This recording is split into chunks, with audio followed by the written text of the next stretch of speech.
সম্মানিত দর্শক, আসসালামু আলাইকুম। আশা করি সকলে ভালো আছেন। আজকে বাজারে বাসা থেকে নিচে নামছিলাম, পরে দেখি এক ভাই তরকারি বিক্রি করতেছে ভ্যানে করে। পরে এই পাতাকপিটা আবার পছন্দ ছিল।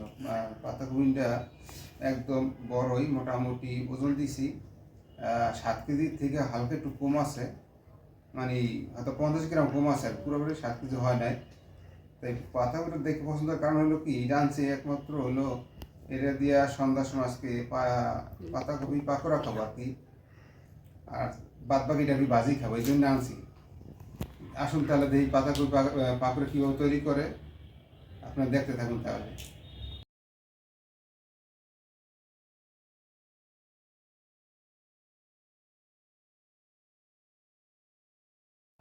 এটা হলো আপনার হলো পেঁয়াজ কাটা, ধনিয়া পাতা কাটা, মরিচ কাটা, আর হলো পাতাকপি। পাতাকপি আগেই ধুয়ে নেওয়া হয়েছে।